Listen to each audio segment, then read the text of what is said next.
Alrighty, folks.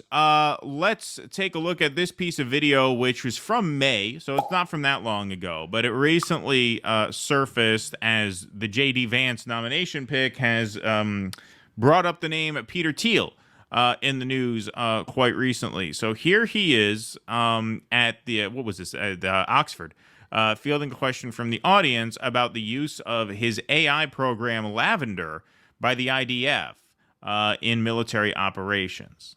So what do you think about the use of artificial intelligence or lavender by the IDF in identifying Hamas targets? And secondly, do you agree with Elon Musk about that the population decline is a risk for humanity?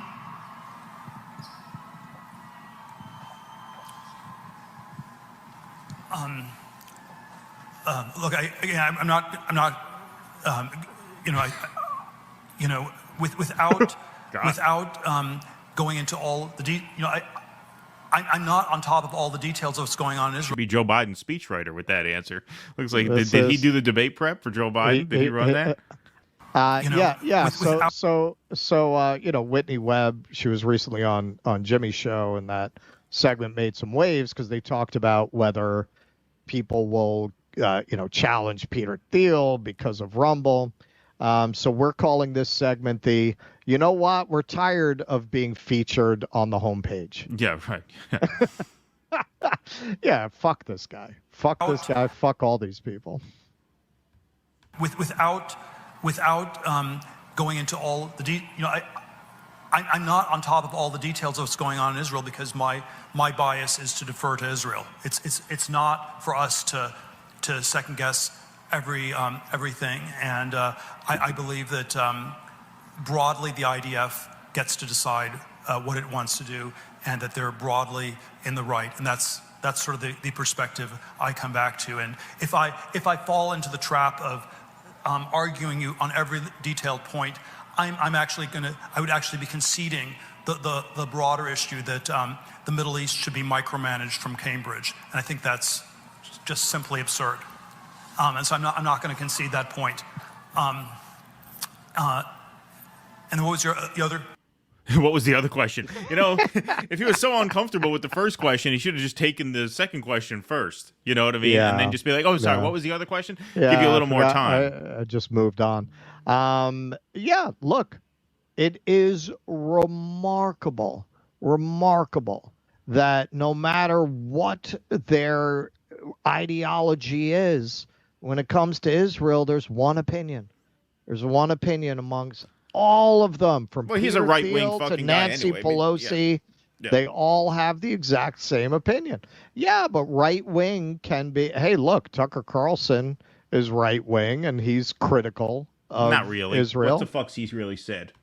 I mean, he had the interview with Thomas Massey. He brought on that Christian priest. No, he did. He did some stuff there for sure, but he could do better. He could do better. I haven't heard. He could do better, but he wouldn't answer this question that way.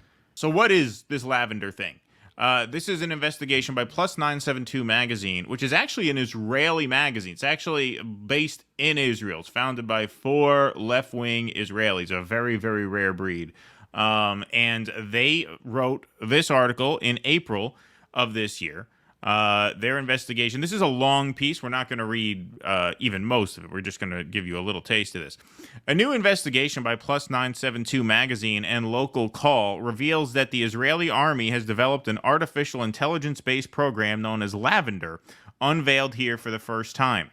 According to 6 Israeli intelligence officers who have all served in the army during the current war on Gaza Strip and had first-hand involvement with the use of AI to generate targets for assassination, Lavender has played a central role in the unprecedented bombing of Palestinians, especially during the early stages of the war.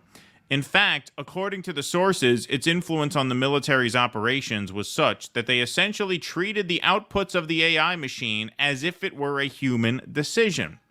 Formally, the Lavender system is designed to mark all suspected operatives in the military wings of Hamas and Palestinian Islamic Jihad, including low-ranking ones, as potential bombing targets.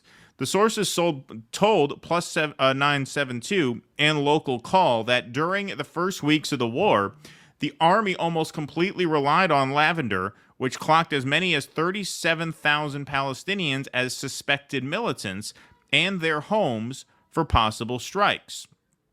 During the early stages of the war, the Army gave sweeping approval for officers to adopt Lavender's kill lists with no requirement to thoroughly check why the machine made those choices or to examine the raw intelligence data on which they were based. One source stated that human personnel often served only as a rubber stamp for the machine's decisions, adding that normally they would personally devote only about 20 seconds to each target before authorizing a bombing, just to make sure the lavender marked target is a male.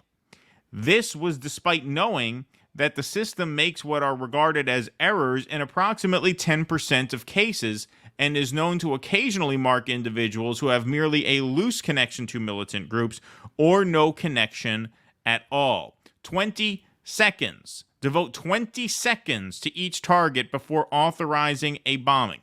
So basically, they are determining targets for assassination like YouTube determines a community guidelines violation. Our AI says this. Oh, looks like you broke this rule, right? AI, this is tech. This is the world of tech. Moreover, the Israeli army systematically attacked the targeted individuals while they were in their homes. This is what I was talking about earlier on the stream. Usually at night, while their whole families were present, rather than during the course of military activity. According to the sources, this was because, from what they regarded as an intelligence standpoint, it was easier to locate the individuals in their private houses. So there you go. A willingness, in fact, a desire to strike them at home where their families live because it's easier to hit them there. Hang on.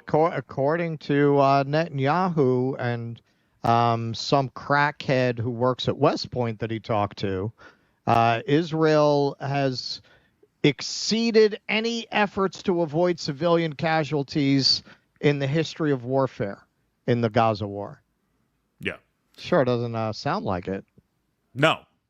This is a chilling investigation. A really, really great write-up. I encourage you all to read this. Additional automated systems, including one called Where's Daddy, also revealed here for the first time, were used specifically to track the targeted individuals and carry out bombings when they had entered their families' residences. The result, as the sources testified, is that thousands of Palestinians, most of them women and children or people who were not involved in the fighting, were wiped out by Israeli airstrikes, especially during the first weeks of the war, because of the AI program's decision. So this is an AI program. Processor, a learning computer. Yeah. An AI program that instructs to shoot first, ask questions later, if at all, 20-second quote-unquote verification process, which is no verification process at all. And so maybe that explains why Peter Thiel's reaction was the way it was. So what do you think about the use of artificial intelligence or lavender by the IDF in identifying Hamas targets? And secondly, do you agree with Elon Musk about that the population decline is a risk for humanity?